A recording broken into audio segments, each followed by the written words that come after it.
എഫേസ്യർക്ക് എഴുതിയ ലേഖനമാണ് നമ്മൾ പഠിച്ചുകൊണ്ടിരിക്കുന്നത്.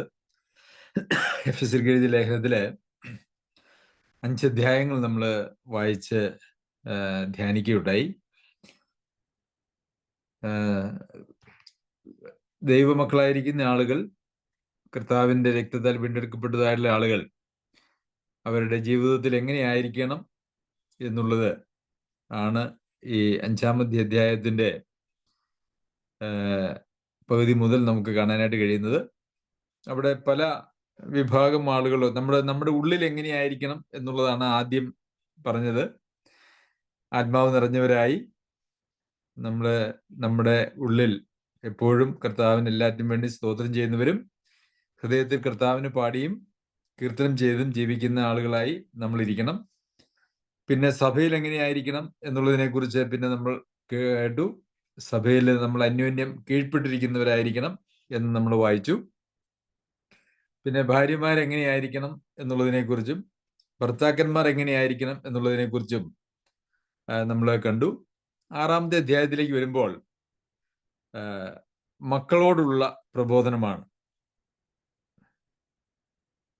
അമ്മയപ്പന്മാരെ കുറിച്ച് മക്കളോടുള്ള പ്രബോധനമാണ് നമുക്ക് ഇവിടെ ഈ 6-ാമത്തെ അധ്യായത്തിലെ ആരംഭ ഭാഗത്ത് കാണാനായിട്ട് കഴിയുന്നത്. നമുക്ക് ഇന്ന് ആ കാര്യങ്ങളെ ഒന്ന് വായിച്ച് അതിനെക്കുറിച്ച് അല്പമായി ചിന്തിക്കാം.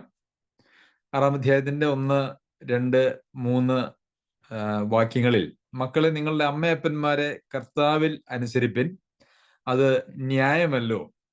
നിനക്ക് നന്മയുണ്ടാകുവാനും നീ ഭൂമിയിൽ ദീർഘായുസ്സോടിരിപ്പാനും നിന്റെ അപ്പനെയും അമ്മയെയും ബഹുമാനിക്കുക എന്നത് വാഗ്ദത്തത്തോടു കൂടിയ ആദ്യ കൽപ്പനയാകുന്നു.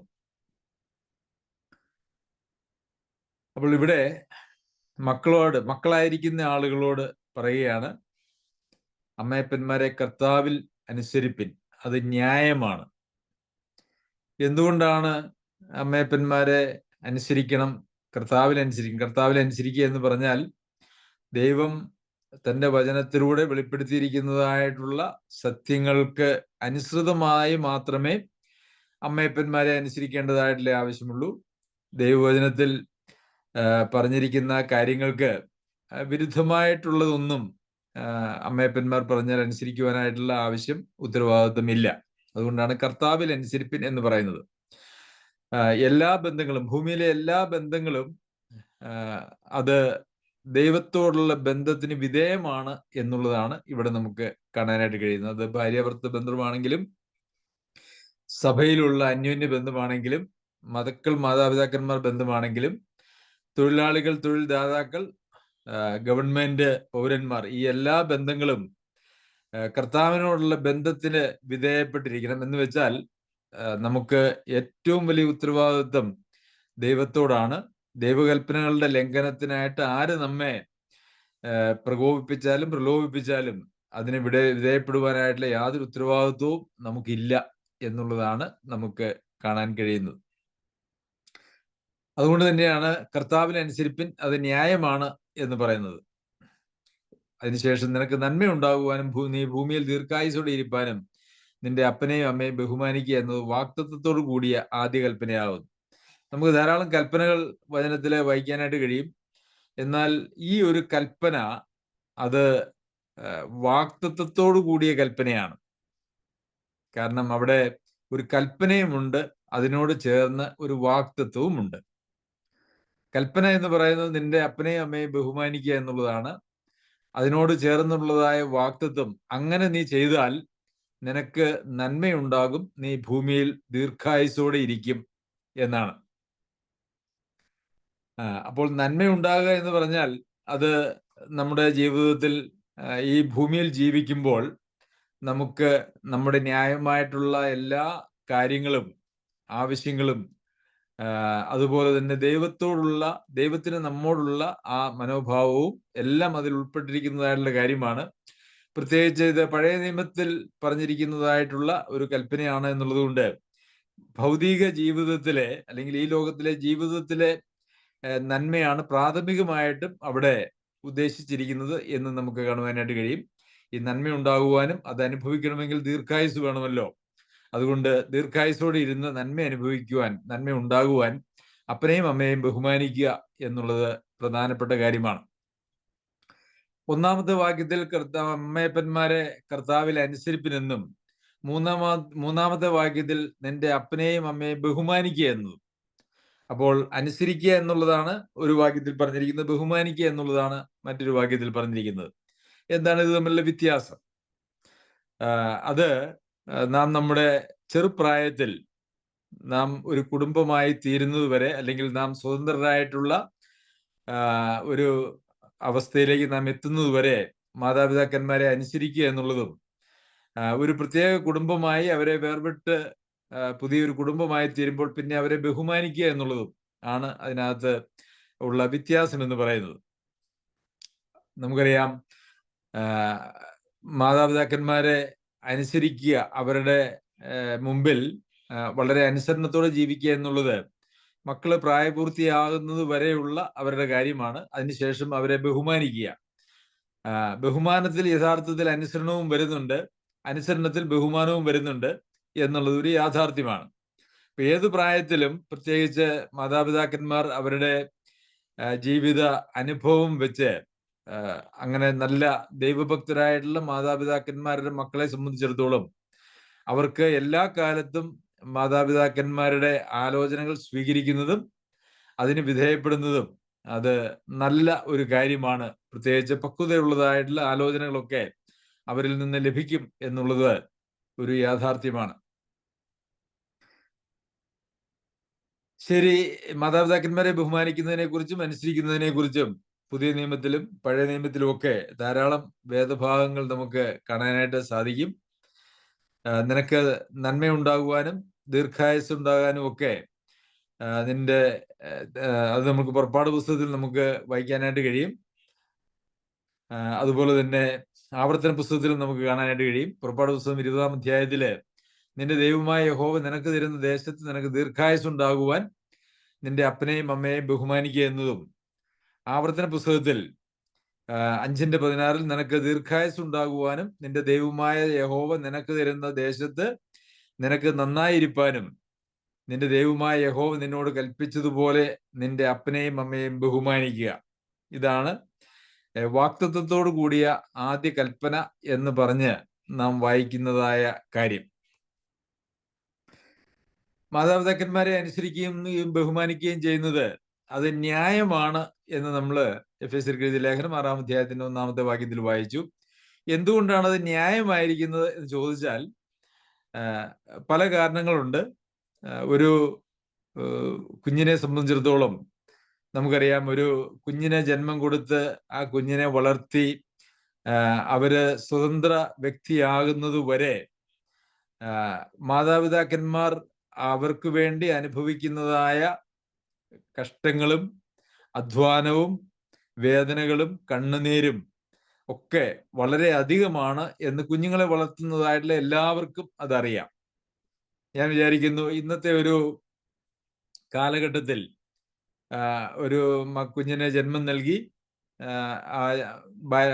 ശൈശവത്തിലൂടെ, ബാല്യത്തിലൂടെ, യൗവനത്തിലൂടെ ഒരു 10-25 വയസ്സുവരെ അവരെ അവരുടെ എല്ലാ കാര്യങ്ങൾക്കും ശ്രദ്ധിച്ച് അവരെ നോക്കി വളർത്തി പഠിപ്പിച്ച് അവരെ ഒരു സ്വതന്ത്ര വ്യക്തിയായി അവരെ ആക്കുന്നതിന് മാതാപിതാക്കന്മാർ എടുക്കുന്നതായിട്ടുള്ള അധ്വാനം എന്ന് പറയുന്നത് വളരെ ഏറെയാണ്.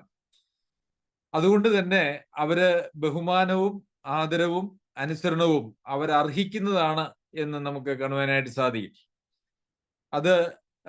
അതിനെക്കുറിച്ച് നമ്മൾ തിമോത്തിയോസിന് എഴുതിയ ലേഖനത്തിൽ നാം വായിക്കുന്നത്,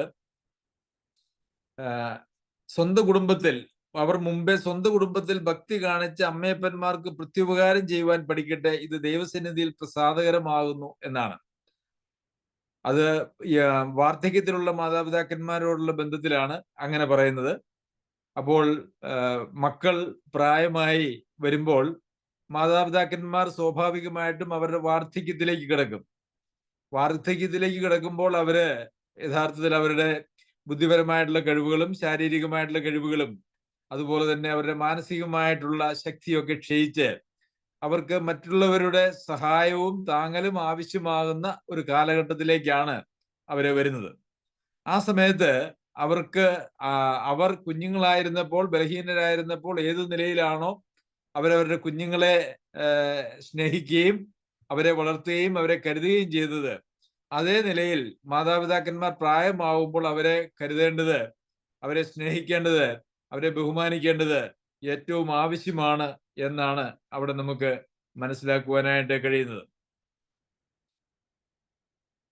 മാതാപിതാക്കന്മാരെ ബഹുമാനിക്കാതെ ഇരുന്നാൽ, അല്ലെങ്കിൽ അനുസരിക്കാതെ ഇരുന്നാൽ എന്താണ്, അതൊരു വാക്തത്വത്തോടു കൂടിയ ആദ്യ കൽപ്പനയാണ് എങ്കിൽ കൂടിയും അത് ചെയ്യാതിരുന്നാൽ അതിനെന്തൊക്കെയാണ് വരുന്നത് എന്നുള്ളത് അതും നമുക്ക് ചിന്തിക്കുകയും പഠിക്കുകയും ഒക്കെ ചെയ്യേണ്ടതായിട്ടുള്ള കാര്യങ്ങളാണ്.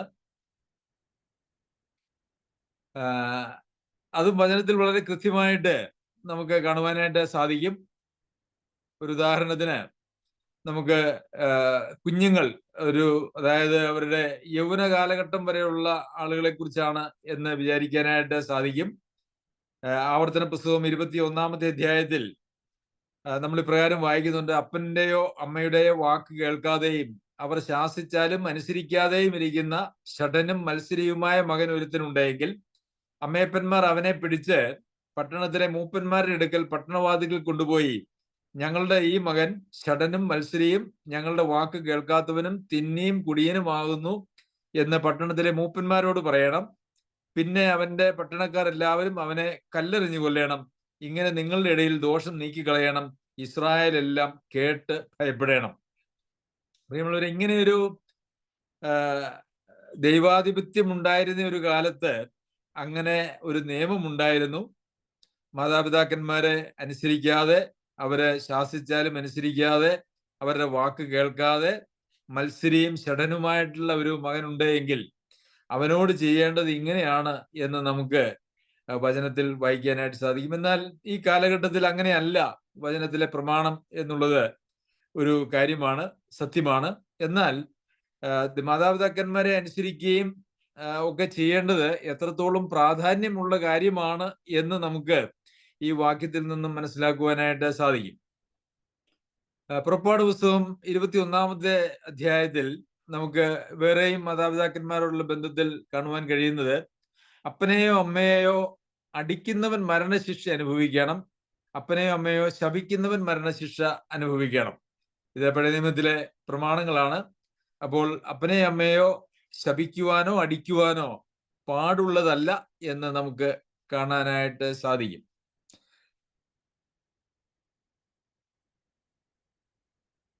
പ്രിയമുള്ളവരെ, ദൈവകൽപ്പനകള് എത്രത്തോളം പ്രാധാന്യമുള്ളതാണ് എന്നുള്ളത്, അപ്പോൾ എനിക്ക് വാക്തത്വങ്ങളൊന്നും ആവശ്യമില്ല, മറിച്ച് ഞാൻ അനുസരിക്കാൻ തയ്യാറല്ല, ബഹുമാനിക്കാൻ തയ്യാറല്ല എന്നൊരിക്കലും മക്കൾക്ക് പറയുവാനായിട്ട് കഴിയുകയില്ല.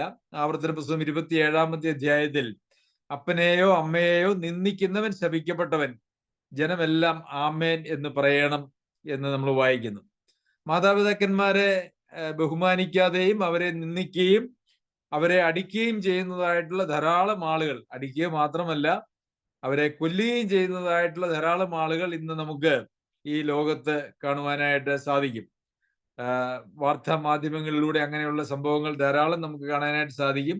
വിശ്വാസികൾ എന്ന് പറയുന്നവരുടെ ഇടയിൽ കൂടിയും അങ്ങനെയുള്ളതായിട്ടുള്ള വളരെ വ്യാപകമായിട്ടുള്ള പ്രശ്നങ്ങൾ നിലനിൽക്കുന്നുണ്ട് എന്നുള്ളത് ഒരു യാഥാർത്ഥ്യമാണ്.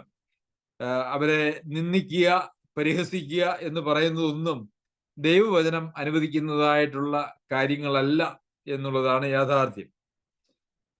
സദൃശവാക്യങ്ങളിലും ഇത് സംബന്ധിച്ച് നമുക്ക് വായിക്കാനായിട്ട് കഴിയും.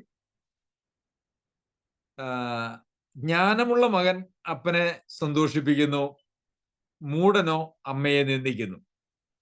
അപ്പോൾ അപ്പനെയും അമ്മയെ സന്തോഷിപ്പിക്കുന്നത് ആരാണ് എന്ന് ചോദിച്ചാൽ അത് ജ്ഞാനമുള്ള മക്കളാണ്.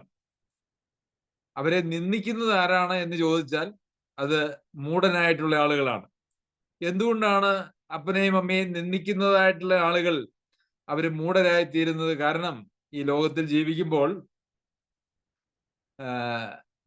എന്താണോ അവര് അവരുടെ മാതാപിതാക്കന്മാരോട് കാണിക്കുന്നത്, ചെയ്യുന്നത്, അത് കാണുന്നതായിട്ടുള്ള അവരുടെ തന്നെ മക്കളുണ്ട് എന്നുള്ളത് ഒരു യാഥാർത്ഥ്യമാണ്. ആ മക്കളും അവരിൽ നിന്ന് പഠിക്കുന്നത് എങ്ങനെയാണ് മാതാപിതാക്കന്മാരോട് എൻ്റെ മാതാപിതാക്കന്മാർ പെരുമാറുന്നത് എന്നുള്ളതിന്റെ അടിസ്ഥാനത്തിലാണ്. അപ്പോൾ അവർക്ക് വെച്ചിരിക്കുന്നതും ഒരു പരിധിവരെ അതേ ഗതിയാണ് എന്നുള്ളത് കൊണ്ട് അതൊരു പോഷത്വമാണ്. അത് മാത്രവുമല്ല, ഭൂമിയിൽ നന്മയും ദീർഘായുസ്സും ലഭിക്കുകയില്ല എന്നുള്ളത് കൊണ്ട് അത് ഭോഷത്തരമാണ്. മൂന്നാമതായിട്ട്, ദൈവത്തിന്റെ ശക്തമായ ഇടപെടലുകൾ അവരോട് കൂടെ ഉണ്ടായിരിക്കും എന്നുള്ളത് കൊണ്ടും ഒരു മൂഢന് മാത്രമേ തന്റെ മാതാപിതാക്കന്മാരെ ബഹുമാനിക്കാതെയും അവരെ പരിഹസിക്കുകയോ നിന്ദിക്കുകയോ ചെയ്യാനായിട്ടും കഴിയുകയുള്ളൂ. സദൃശവാക്യങ്ങൾ 20-ാം അധ്യായത്തില് ആരെങ്കിലും അപ്പനെയോ അമ്മയോ ദുഷിച്ചാൽ അവന്റെ വിളക്ക് കൂരിരുട്ടിൽ കെട്ടുപോകും എന്ന് നമ്മൾ വായിക്കുന്നുണ്ട്. നമുക്കറിയാം, കൂരിരുട്ടിൽ ഒരു വെളിച്ചമില്ലാതെ നമ്മൾ പെട്ടുപോയാൽ, ഒരു ഉദാഹരണത്തിന് നമ്മൾ വഴിയാത്ര പോവുകയാണ്, നമ്മുടെ കയ്യിൽ ഒരു വെളിച്ചം ഉണ്ടായിരുന്നു, ആ വെളിച്ചം നമ്മളുടെ യാത്രാമധ്യേ കെട്ടുപോയി, കൂരിരുട്ടാണ്. അപ്പോൾ നമുക്ക് എങ്ങോട്ട് പോകണം എന്നുള്ളതിനെ സംബന്ധിച്ച് യാതൊരു രൂപവുമില്ല.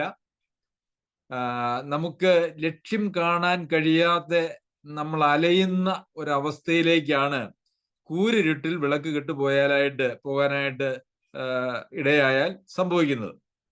അതുപോലെ തന്നെ അപ്പനെയും അമ്മയെയും ദുഷിക്കുന്നതായിട്ടുള്ള, ബഹുമാനിക്കാത്ത, അവരെ അനുസരിക്കാത്ത, അവരെ പരിഹസിക്കുന്ന, നിന്ദിക്കുന്നതായിട്ടുള്ള ആളുകളുടെ അവസ്ഥ എന്ന് പറയുന്നത് അവരുടെ വിളക്ക് കൂരിരുട്ടിൽ കെട്ടുപോയ ഒരവസ്ഥയാണ്. അവർക്ക് ലക്ഷ്യത്തിലെത്താൻ കഴിയില്ല.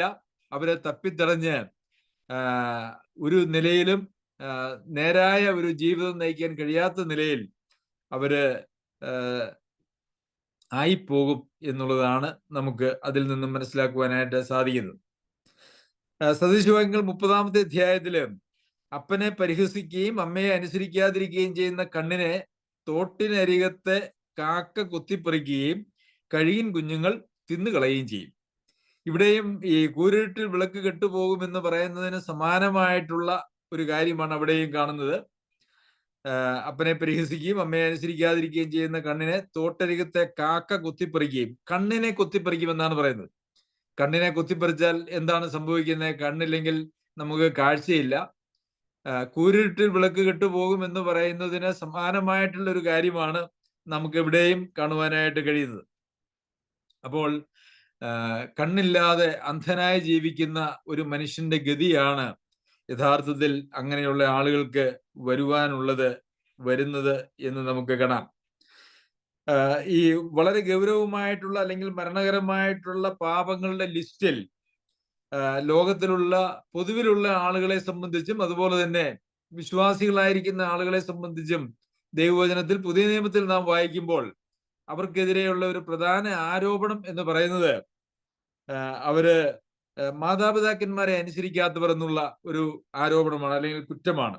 റോമർക്ക് എഴുതിയ ലേഖനം 1-ാം അധ്യായത്തില് ഈ വക പ്രവർത്തിക്കുന്നവർ മരണയോഗ്യർ എന്ന് അറിഞ്ഞിട്ടും അപ്പൊ പ്രവർത്തിക്കുക മാത്രമല്ല, പ്രവർത്തിക്കുന്നവരിൽ പ്രസാദിക്കുക കൂടി ചെയ്യുന്നു എന്ന് പറഞ്ഞിരിക്കുന്നതായിട്ടുള്ള ആ പാപത്തിന്റെ ലിസ്റ്റിൽ 30-ാമത്തെ വാക്യത്തിൽ മാതാപിതാക്കന്മാരെ അനുസരിക്കാത്തവർ എന്ന് നമുക്ക് വായിക്കുന്നുണ്ട്. അതുപോലെ തന്നെ തിമോത്തിയോസിന് എഴുതിയ 2-ാം ലേഖനം അതിന്റെ 3-ാം അധ്യായത്തിൽ അന്ത്യകാലത്ത് ദുർഘട സമയങ്ങൾ വരുമെന്നറിയുക, മനുഷ്യർ സ്വസ്നേഹികളും ദ്രവ്യാഗ്രഹികളും എന്ന് പറഞ്ഞുകൊണ്ട് ആരംഭിക്കുന്നതായിട്ടുള്ള ആ വേദഭാഗത്ത് അവിടെ അത് വിശ്വാസികളെ കുറിച്ച് പറയുന്നതായിട്ടുള്ള കാര്യമാണ്. അവിടെയും മാതാപിതാക്കന്മാരെ, അമ്മയപ്പന്മാരെ അനുസരിക്കാത്തവരും നന്ദി കെട്ടവരും എന്ന് പറയുന്നുണ്ട്. അമ്മയപ്പന്മാരെ ബഹുമാനിക്കാതെയും അനുസരിക്കാതെയും ഇരിക്കുന്നതായിട്ടുള്ള ആളുകൾ, അവരെ നിന്ദിക്കുകയോ പരിഹസിക്കുകയോ ചെയ്യുന്നതായിട്ടുള്ള ആളുകൾ, അവര് നന്ദി കെട്ടവരാണ്.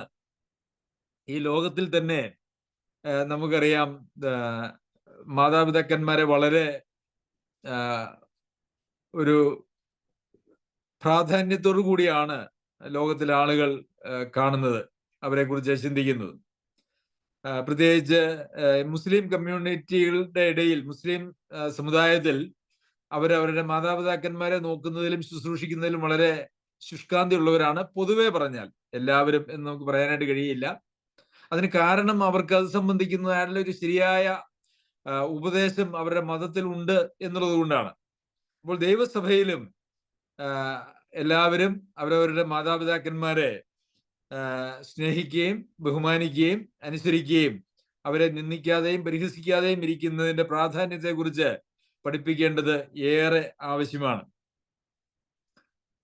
അത് ഈ ലോകത്തിലെ ജീവിതത്തിന്റെ നന്മയ്ക്കും ദൈവസന്നിധിയിലുള്ള നമ്മുടെ പ്രാഗൽഭ്യത്തിനും അതേറെ ആവശ്യമാണ് എന്നുള്ളത് നമുക്കറിയാം.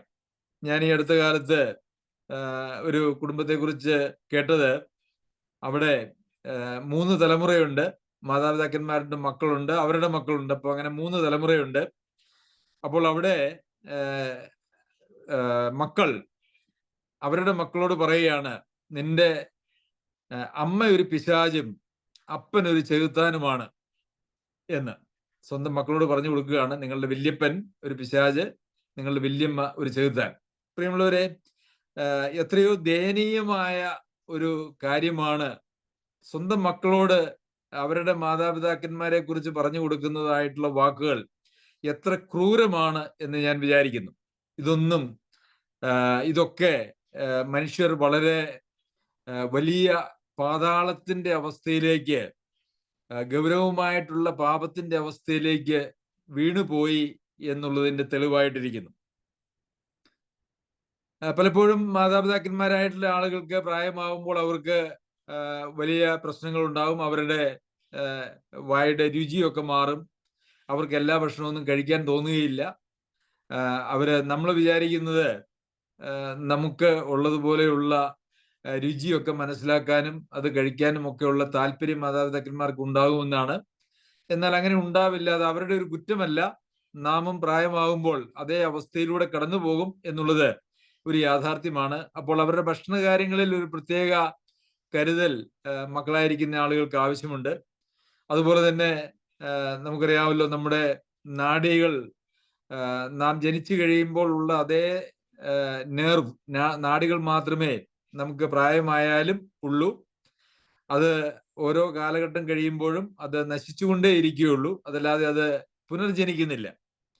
അപ്പോൾ ഒരു 50-60 വയസ്സൊക്കെ കഴിയുമ്പോൾ നമ്മുടെ തലച്ചോറിലും അതുപോലെ തന്നെ ശരീരത്തിന്റെ വിവിധ ഭാഗങ്ങളിലും ഉള്ളതായിട്ടുള്ള നാഡീഞരമ്പുകൾക്കൊക്കെ ക്ഷതവും പ്രായാധിക്യം കൊണ്ട് അതിൻ്റെയൊക്കെ പ്രവർത്തന ശേഷിയും ഒക്കെ കുറയും, ഓർമ്മ കുറയും, കാഴ്ച കുറയും, കേൾവി കുറയാം. നമ്മളുടെ ബുദ്ധിപരമായിട്ടുള്ള നമ്മുടെ തീരുമാനങ്ങളിൽ വ്യത്യാസങ്ങൾ ഉണ്ടാകാം, കാഴ്ചപ്പാടുകളിൽ വ്യത്യാസം ഉണ്ടാകാം. പക്ഷെ അതൊക്കെ സ്വാഭാവികമായിട്ട് മനുഷ്യനിൽ വരുന്നതായ, പ്രായം കൊണ്ട് വരുന്നതായിട്ടുള്ള കാര്യങ്ങളാണ് എന്ന് മനസ്സിലാക്കാതെ ഇരുന്നാൽ അത് വലിയ ഒരു തെറ്റിദ്ധാരണയിലേക്ക് കുടുംബത്തിൽ എത്തിപ്പെടാനായിട്ടുള്ള സാധ്യതയുണ്ട്. അതുകൊണ്ട് തന്നെ ഇത് മനസ്സിലാക്കാത്ത മക്കൾ, മാതാപിതാക്കന്മാരും മക്കളുമായിട്ടുള്ള വലിയ പ്രശ്നങ്ങൾ ഉണ്ടാകുന്നത് പല കുടുംബങ്ങളിലും ഞാൻ ശ്രദ്ധിച്ചിട്ടുണ്ട്. അത് വിശ്വാസികളുടെ കുടുംബത്തിലുമുണ്ട്, അതുപോലെ തന്നെ മറ്റാളുകളുടെ കുടുംബങ്ങളിലും നമുക്ക് അങ്ങനെ കാണുവാനായിട്ട് സാധിക്കും. മാതാപിതാക്കന്മാർ അവരെക്കുറിച്ച് പൊതുവിൽ മറ്റ് മതസ്ഥർ പോലും പറയുന്നത് അവര് കാണപ്പെട്ട ദൈവം എന്നാണ്. കാണപ്പെട്ട ദൈവം, അതായത് അവർക്ക് മക്കൾക്ക് ജന്മം കൊടുത്ത് അവരെ വളർത്തി വലുതാക്കുന്ന ആളുകൾ, അവരെ ദൈവമാണല്ലോ സൃഷ്ടിതാവ്. അപ്പോൾ ആ ഒരു അർത്ഥത്തിൽ അവരെ കാണപ്പെട്ട ദൈവം, സർവ്വത്തിന്റെയും സൃഷ്ടിതാവായിട്ടുള്ള ദൈവത്തെ നമുക്ക് കാണുവാനായിട്ട് കഴിയുകയില്ല. നമുക്ക് കാണുവാൻ കഴിയുന്നത് നമ്മുടെ മാതാപിതാക്കന്മാരെയാണ് എന്നുള്ളത് കൊണ്ടാണ് കാണപ്പെട്ട ദൈവം എന്ന് അവരെ കുറിച്ച് പറയുന്നത്. പ്രിയമുള്ളവരെ, ദൈവ മക്കളായിരിക്കുന്ന നാം എല്ലാവരും നമ്മളുടെ കുടുംബങ്ങളിൽ ഈ ഒരു കാര്യം വളരെ കൃത്യതയോടെ മനസ്സിലാക്കുകയും അതിന് ഗൗരവത്തോടെ ഈ കാര്യം നമ്മൾ കേൾക്കുകയും അത് അനുസരിക്കുകയും ചെയ്യേണ്ടത് നമ്മളുടെ ജീവിതത്തിൽ ആവശ്യമാണ്. അപ്പോൾ അത് ന്യായമായിട്ടുള്ളൊരു കാര്യമാണ് എന്നാണ് ഇവിടെ പൗലോസ് അപ്പോസ്തലൻ പറയുന്നത്. അതിനകത്ത് ഒരു അന്യായവുമില്ല.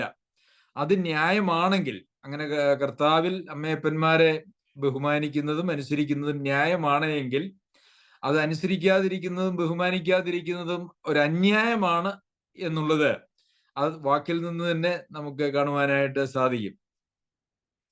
അപ്പോൾ നമുക്കറിയാം, കുഞ്ഞുങ്ങളെ വളർത്തി വലുതാക്കുമ്പോൾ മാതാപിതാക്കന്മാർ അനുഭവിക്കുന്നതായിട്ടുള്ള വേദനകളും കഷ്ടങ്ങളുമൊക്കെ നമുക്ക് വേണ്ടി കഷ്ടപ്പെട്ടതായിട്ടുള്ള ആളുകൾക്ക് അവരൊരു കുഞ്ഞുങ്ങളുടെ മാനസികാവസ്ഥയിലേക്കും ശാരീരികാവസ്ഥയിലേക്കും പോകുമ്പോൾ അവരെ ശുശ്രൂഷിക്കുന്നതായിട്ടുള്ള ഒരു ഉത്തരവാദിത്വം സ്വാഭാവികമായിട്ടും നമ്മുടെ മേൽ വരുന്നതായിട്ടുള്ള കാര്യമാണ്. ഈ അപ്പനെ നിന്ദിക്കുക, അമ്മയെ പരിഹസിക്കുക എന്നൊക്കെ പറഞ്ഞ് നമ്മൾ വായിക്കുമ്പോൾ ഞാൻ ഒരിക്കല് ഒരു മകൻ തൻ്റെ അമ്മയോട് പറയുന്നത് ഇങ്ങനെ കേൾക്കുകയുണ്ടായി. നിങ്ങൾ എനിക്ക് വേണ്ടി എന്തെങ്കിലും കഷ്ടപ്പെട്ടിട്ടുണ്ടെങ്കിൽ അത് നിങ്ങളുടെ ഉത്തരവാദിത്വമാണ്. ഞാൻ ആഗ്രഹിച്ചിട്ടല്ല ഞാൻ ഉണ്ടായത്. എനിക്ക് ജന്മം തന്നത് നിങ്ങളാണ് എങ്കിൽ എന്നെ വളർത്തി വലുതാക്കേണ്ടതിന്റെ ഉത്തരവാദിത്വം നിങ്ങളാണ്. അതുകൊണ്ട് നിങ്ങൾ എന്നിൽ നിന്നൊന്നും തിരിച്ച് പ്രതീക്ഷിക്കണ്ട എന്നാണ് ഒരു മകൻ തൻ്റെ അമ്മയോട് പറഞ്ഞതായിട്ടുള്ള കാര്യം.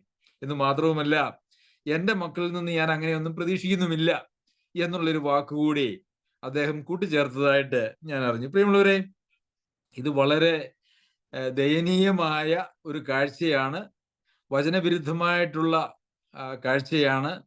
ദൈവത്തിൻ്റെ സന്നിധിയിൽ നിന്നും വേർപെട്ട് പോയ, അല്ലെങ്കിൽ കർത്താവുമായിട്ടുള്ള കൂട്ടായ്മയിൽ നിന്നും ആ രക്ഷയുടെ വഴിയിൽ നിന്നും വേർപെട്ട് പോയ ഒരാൾക്ക് മാത്രമേ അങ്ങനെ ചിന്തിക്കുവാനും പറയുവാനും കഴിയുകയുള്ളൂ. എന്നാൽ അങ്ങനെയുള്ള ആളുകളൊക്കെ പലപ്പോഴും പ്രസംഗിക്കുന്നവരും പഠിപ്പിക്കുന്നവരും അവര് വലിയ വിശ്വാസ ജീവിതം നയിക്കുന്ന ആളുകളുമാണ് എന്നൊക്കെ അവരവകാശപ്പെടുന്നതും നമുക്ക് കാണുവാനായിട്ട് സാധിക്കും. വളരെ വഷളത്വം നിറഞ്ഞതായ ഒരു ജീവിതമാണ് ലോകത്തുള്ളത്.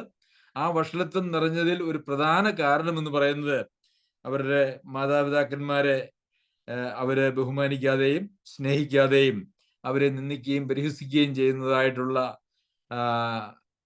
കാര്യങ്ങളിലൂടെയാണ് എന്നുള്ളതും നമുക്ക് സങ്കടത്തോടെ മാത്രമേ ഓർക്കുവാനായിട്ട് കഴിയുള്ളൂ. മക്കളുടെയും കൊച്ചുമക്കളുടെയും ഉത്തരവാദിത്വം അവരുടെ അമ്മയപ്പന്മാർക്ക് അല്ലെങ്കിൽ വല്യപ്പൻ വല്യമ്മമാർക്ക് ആവശ്യമായിട്ടുള്ള സ്നേഹവും കരുതലും ബഹുമാനവും ഒക്കെ കൊടുക്കുക എന്നുള്ളതാണ്. ഇവിടെ ഞാൻ ശ്രദ്ധിച്ചതായിട്ടൊരു കാര്യം, അമ്മയപ്പന്മാരെ ബഹുമാനിക്കണം എന്ന് അല്ലെങ്കിൽ അവരെ അനുസരിക്കണം എന്ന് പറയുന്നതിനകത്ത് കർത്താവിൽ അനുസരിപ്പിൻ എന്നുള്ളതായിട്ടുള്ള പ്രമാണമുണ്ട്. എന്നാൽ അവരുടെ യോഗ്യതകളെ കുറിച്ചൊന്നും, അതായത് നിങ്ങൾ ഇങ്ങനെയൊക്കെ ആണെങ്കിൽ അവരെ ബഹുമാനിച്ചാൽ മതി എന്നുള്ളതായ യാതൊരു വക നിബന്ധനകളും ഇല്ല.